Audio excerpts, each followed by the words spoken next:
Hey everybody, welcome back to the channel. If you're new here, my name is Jimmy and this is Patriots Glow. And in today's video, I'm going to go ahead and show you an easy woodworking project that you guys can do at home with a 1x6 by 8 feet that you can make $100 on. So if you stick around, we're going to go ahead and get this knocked out. Now, the measurements that I'm going to give you for this project are going to allow you to build 4 of these, and that is how you're going to make $100 out of this project. But you're going to go ahead and take the sliver off the end to square up that end piece, and then we're going to go ahead and make a 14-inch cut right here. Now, that's going to be the main part of this build, but right after that, we're going to go ahead and come through and mark 2 inches down from right there, and that's going to be where our first mark is actually going to be. Now you see me here doing a little bit of alignment, trying to see where I want things, what I want everything to look like, and that's kind of what I'm doing right here. I kind of do the next mark a little bit harder, but an easy way to do it is just go ahead and go 3/4 of an inch past that line right there. And then I change my miter saw to go about halfway into that board. Then I'll go ahead and come through and I'll actually cut that center portion out where I marked in between those lines. I'll actually come through and cut that out. So I actually do have to put a spacer in that back so that it gives a little bit of space so I can cut all the way through that. Now, you can run this on your table saw, however you want to do it, but this is what I have available at the moment. Quickest, easiest way for me to do it. So I will run this all the way across, do this, and then take a chisel and then square everything up after I get this run all the way through. After I get done cutting all of that center portion out, I'll actually come out 2 more inches and then cut that board off, and that will be our first piece. Doing it this way will keep our hands free and clear from the saw the entire time while we're doing this entire project. So we don't ever have to worry about our hands getting too close to the saw while we're running this board through here. Now, like I said, there are a lot of different ways that you can do this. You can use a router and run a router through here, run it on your router table, however you want to cut this slot out, but it's going to be 3/4 of an inch so that you can actually fit that board into that main slot right there.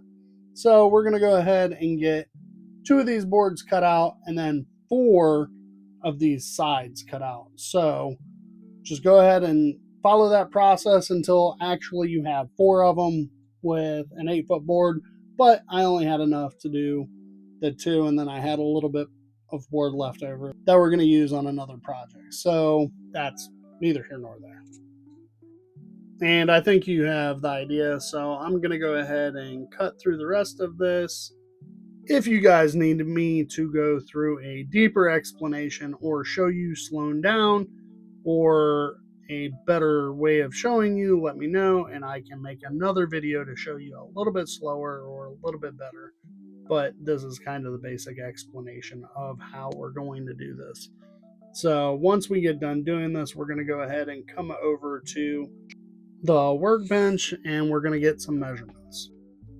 Now, not a requirement, but I am keeping these boards together. Whatever I cut together, I'm keeping together so that I don't get anything messed up. Now, the measurements that I find that I like the most is from the sides of that board. I come in 1 3/8 inches and I mark on both sides of the board, and then I draw a line down just so that I know all the way down the board.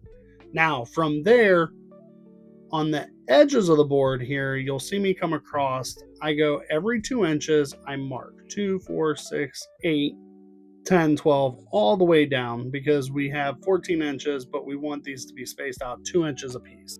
Once I had all of those positions marked, I used a center punch and punched all of them.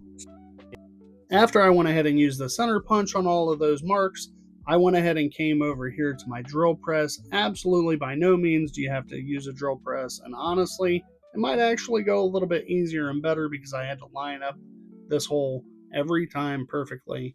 Had to shut it off and turn it back on. But if you had a drill and you were just drilling it out, you could go ahead and just put it in a vise and drill these out really easy.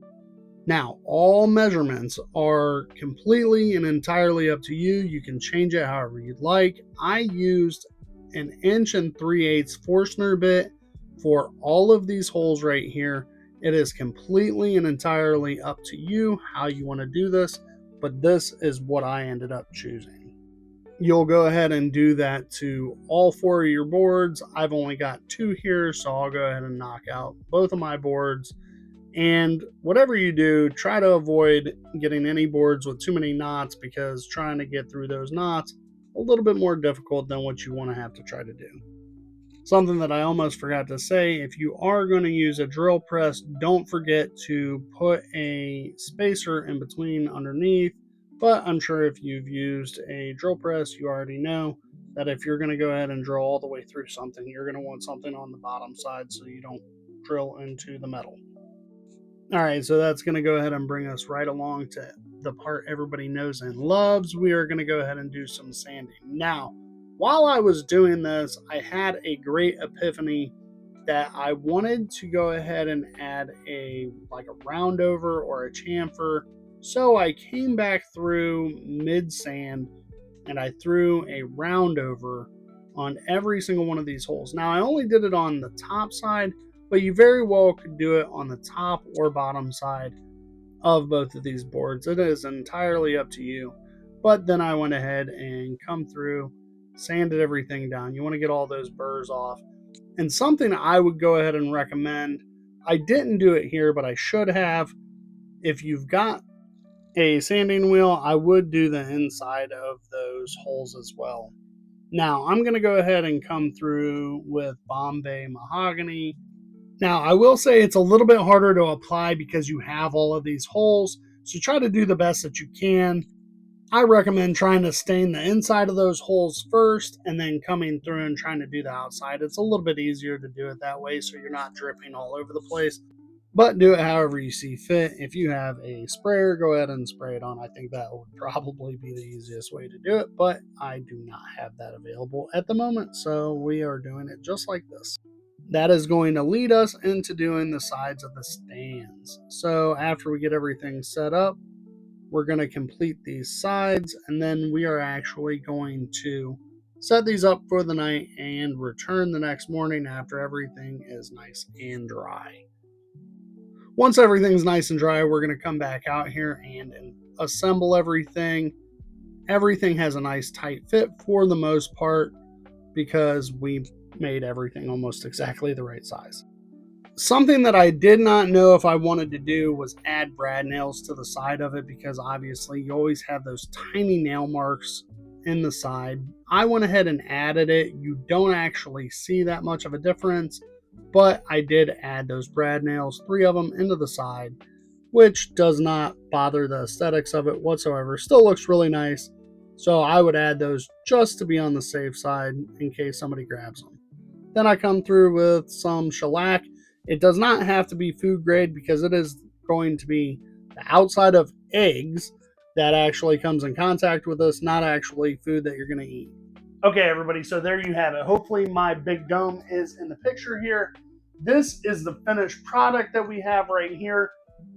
If you have fresh farm eggs, they don't actually have to go into the refrigerator right off the bat. They can sit out on the countertop, and this is a good way to have your fresh farm eggs out on the counter, give them something presentable so that people don't actually have to sit here and have to have cartons sitting all over the countertops.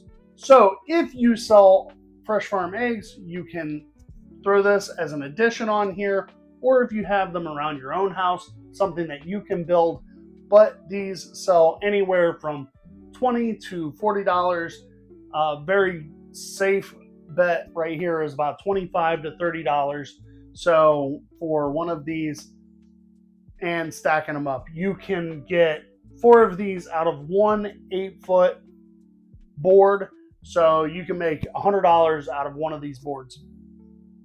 Now, there are a lot of different designs, things that you can end up doing with this. This is a huge gap right here. Don't have to leave that there. You can make this gap smaller, maybe get one extra one of these out, make an extra one of these out of it. You guys can do a laser engraving here or even engrave it by hand. to do kind of an upcharge on this, but this is something nice and easy for you guys to do. So if you guys like what you've seen in this video, go ahead and give me a like, subscribe, and hopefully I will catch you in the next video.